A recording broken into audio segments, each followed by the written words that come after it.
Olá, galera! E aí, como é que vocês estão de quarentena? Eu tô indo bem, né? Continuo com muita saudade de vocês. Vocês nem falam mais comigo no grupo de socorrista, né? Acho que já me esqueceram, com certeza, né? Vocês estão bem sumidinhos.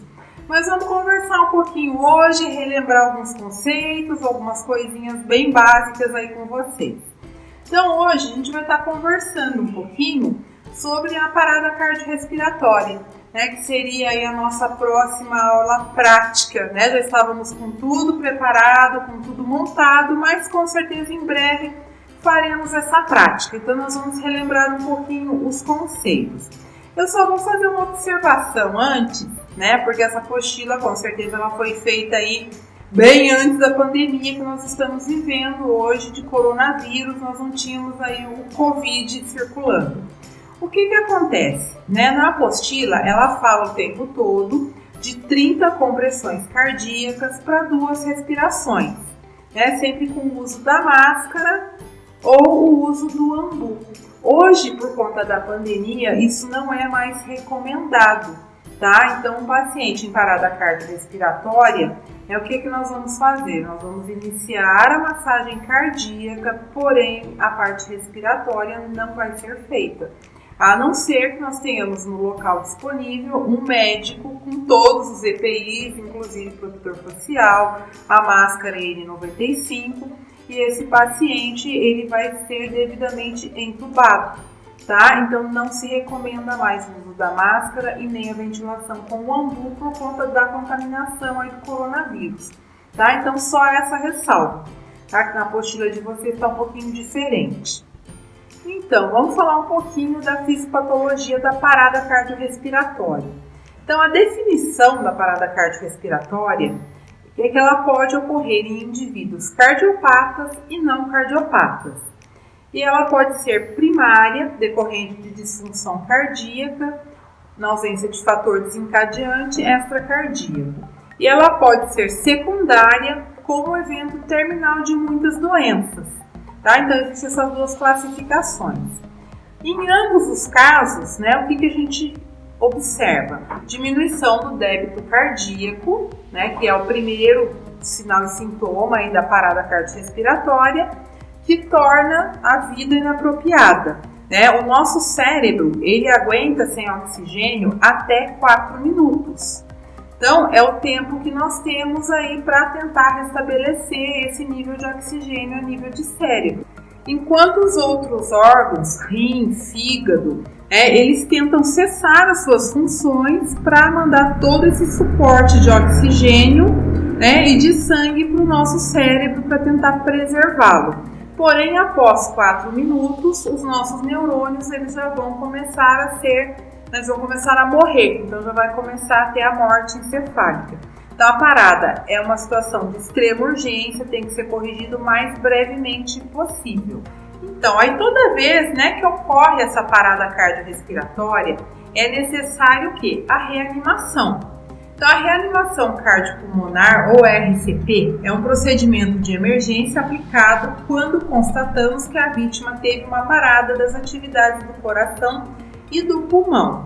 Quando isso ocorre, é possível o socorrista, por meio da combinação de compressões torácicas com ventilação de resgate, manter artificialmente a circulação e a respiração da vítima até que haja um socorro médio adequado. Então, uma coisa que é muito importante toda vez que você vai iniciar uma reanimação, toda vez que um paciente tem uma parada, é você tentar descobrir quanto tempo esse paciente tem de parada, Foi imediata, já faz alguns minutos, isso aí é um dado muito importante porque é o que vai determinar aí a vida desse nosso paciente e o nível de sequela neurológica que ele possa vir a apresentar. Então é um dado bem importante. Então sempre a gente vai estar utilizando, eu vou falar aqui das 2 técnicas, tanto da massagem cardíaca quanto da respiração, só lembrando do que eu falei lá no início, que nós não vamos estar aplicando mais nesse momento nem a máscara e nem o ambu aí por conta dessa situação que nós estamos vivendo. As técnicas, elas vão ser diferentes, elas vão respeitar o quê? Faixa etária, por exemplo, se é uma criança, você vai fazer a reanimação com os dedos ou com os polegares. Se for uma gestante, o local dessa compressão vai ser diferente. Se é um paciente adulto. Então, existem algumas diferenças aí no emprego dessa massagem cardíaca. Tá? Então, é importante que o socorrista também conheça essas técnicas. Então, assim, a parada cardiorrespiratória. Qualquer pessoa que não tenha débito cardíaco suficiente para manter a perfusão adequada dos órgãos, ela pode ser considerada numa parada cardiorrespiratória. E ela deve ser ampliada para que as compressões sejam eficazes.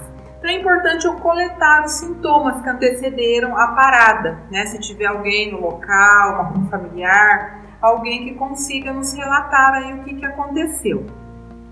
O socorrista ele deve ter os conhecimentos básicos, né, para iniciar pelo menos as manobras aí, né, até que chegue SAMU, que chegue um serviço especializado. Os serviços mais especializados, eles têm, acho que vocês até lembram, né, que foi apresentado em aula para vocês, o DEA, que é o desfibrilador, né, acho que todos vocês aí lembram.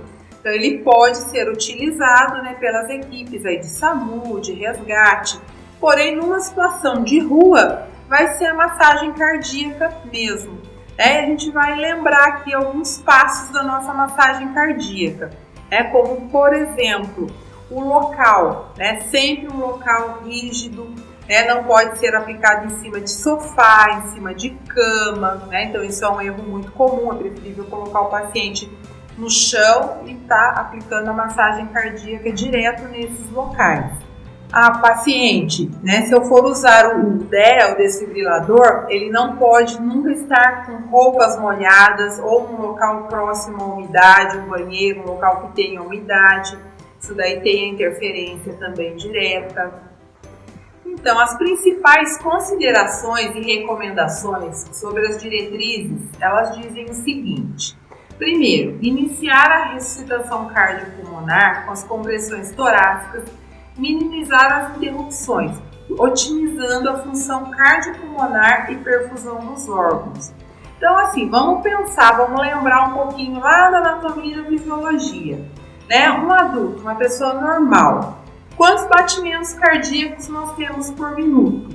Em torno de 60, 80, é essa média de um adulto normal. Se eu pegar uma criança, um bebê, esse valor é maior. Então, por que se recomenda, se a gente for olhar, o que se fala? 30 compressões para 2 ventilações. Estou falando da ventilação, gente, mas não esqueçam que no momento isso não é viável. Então, sempre que tiverem 2 socorristas, um vai estar fazendo a ventilação e o outro a parte de massagem. Então, 30 massagens, 2 ventilações, volta para as 30 massagens para a gente ter o quê? No mínimo 60 movimentos por minuto, que seria mais ou menos esse número de batimentos cardíacos que um adulto normal tem em um minuto. Então, as massagens, elas têm que seguir mais ou menos esse padrão, Faz 30, 2 respirações, volta, faz mais 30. Então, sempre comprimir o tórax a uma frequência de 100 a 120 compressões por minuto para todas as vítimas. Então, esse movimento é bem rápido, é bem cansativo aí no caso para o socorrista. A profundidade é em torno de 5 centímetros. Por que eu não posso muito ultrapassar esses 5 centímetros? Se eu aplicar uma força muito grande, eu corro o risco de fraturar alguma costela, E se eu faço também uma compressão que não tem uma certa pressão, vamos colocar assim, que esse tórax não afunde, pelo menos 5 centímetros, eu estou fazendo um movimento ali que eu não estou conseguindo bombear o sangue. Qual que é a função ali no caso da massagem? Eu estou bombeando sangue, eu estou fazendo a função do coração. O coração está parado, eu estou lá tentando mandar um suporte de sangue para todos os órgãos, para estar irrigando esses órgãos. A proporção compressão, ventilação para qualquer faixa etária, exceto recém-nascido, é de 30 para 2. Então, 30 compressões para 2 ventilações, no caso de um socorrista. Tá? É um procedimento bem cansativo, tá? Vocês vão ter na prática depois do bonequinho, tá? Vocês vão ver que é um procedimento bem exaustivo. Então, Então é importante sempre que possível trocar o socorrista, né, para que não haja exaustão também do socorrista. Os principais erros na conduta das manobras de RCP. Primeiro, a vítima não estar sobre uma superfície rígida. Então, ela tem que estar numa superfície rígida e a compressão cardíaca seja eficaz com a profundidade adequada. Não se liberar via aérea. Então, como que se faz a manobra? Né? Acho que vocês lembram, hiperextensão do pescoço, né, para liberação de vias aéreas respiratórias. Então, é uma coisa, um dado importante também, sempre a liberação de vias aéreas. E assim, né, gente, por conta do Covid, aí tá todo mundo com receio mesmo, né, de mexer em vias aéreas, né? Lembram lá da cânula de Guedel, né, que vocês podem estar colocando, pode estar usando, às vezes o paciente está com alguma obstrução, alguma coisa na boca. Sempre o uso da luva, né? Hoje em dia a máscara também é essencial, né? Então sempre o uso dos EPIs adequados. Então, outro erro comum também é a máscara não estar perfeitamente selada, né? Então ela tem que pegar narina e boca para começar a fazer aí, né, a parte respiratória. As mãos não estarem colocadas perfeitamente, então existe o local certo. Lembra lá da anatomia, da fisiologia, né, o ossinho externo, onde que ele fica mesmo, né, ele fica nessa região. Então eu vou pegar a pontinha dele, apêndice xifoide, posicionar as minhas mãos entrelaçadas, né, e iniciar aí a nossa massagem cardíaca. Outro erro também, compressões estão sendo realizadas muito profundamente ou demasiadamente rápidas. Então, eu tenho que ter um ritmo também nessa massagem, né? Então, tudo isso tem que ser observado aí durante o procedimento, né? Como foi falado, é um procedimento bem cansativo, então é importante a troca aí de socorristas, porque para um só vai ficar bem cansativo mesmo. No bebê e na criança, né? O mais comum em criança é a hipóxia, né? Que é a diminuição do oxigênio. E às vezes pode acontecer também em situações de acidente, às vezes a criança caiu dentro de uma piscina, um afogamento, tudo isso pode levar a uma parada cardiorrespiratória também, né? Então, na criança, o que vai diferenciar um pouquinho, né? Se for um bebê, eu vou estar utilizando os polegares, né? Eu não vou estar utilizando a mão toda. Essa compressão ela vai ser bem mais fraca, vamos colocar assim, não vou colocar tanta força. Então isso que difere um pouquinho, né? Então a gente tem que ter sempre esses cuidados aí. Outra coisa, né, gente, da RCP que eu não falei, toda vez tem que estar checando o quê? Pulso, né? Se o paciente está tendo pulso, se eu estou fazendo as manobras, o que eu espero? Que esse paciente tenha pulso, é a resposta esperada aí para o procedimento.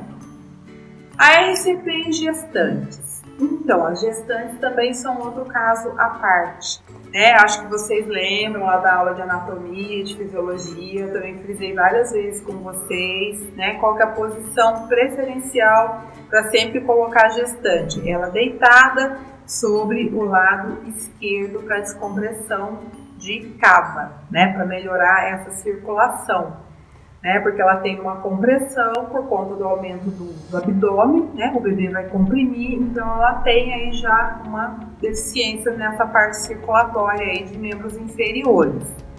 Então, se for uma gestante numa parada cardiorrespiratória, administração de RCP de alta qualidade e alívio de compressão ortocava, né, colocando ela na lateral esquerda.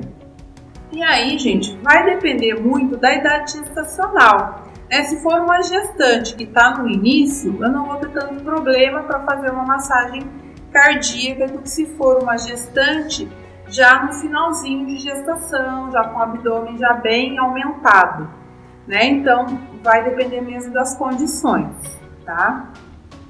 A parada cardíaca presenciada e não presenciada, né? O que muda? Quando nós temos uma presenciada na criança ou no bebê, quer dizer que ela ficou em estado de pouca oxigenação durante um curto período. Então, teoricamente, nós vamos ter tempo para chamar o socorro e o uso do desfibrilador, se estiver disponível, para depois a gente iniciar a RCP.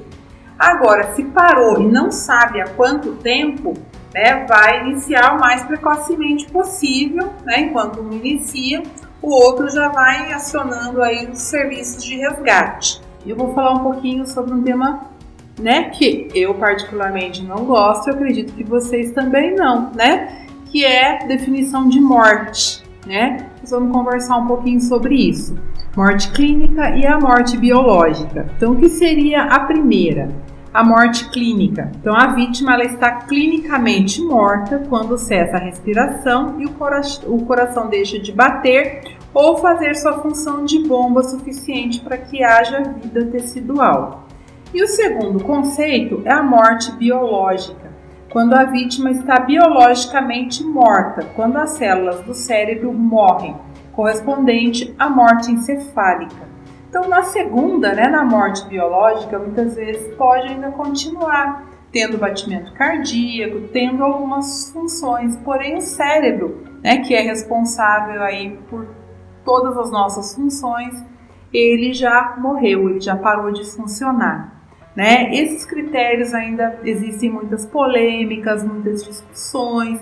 Paciente de UTI, não, mas ele já estava morto, de repente ele voltou. Então é um tema bem polêmico, né? Não vou entrar nessa polêmica aqui com vocês, nós vamos entrar mesmo só na parte técnica aqui para a gente estar fazendo a nossa revisão.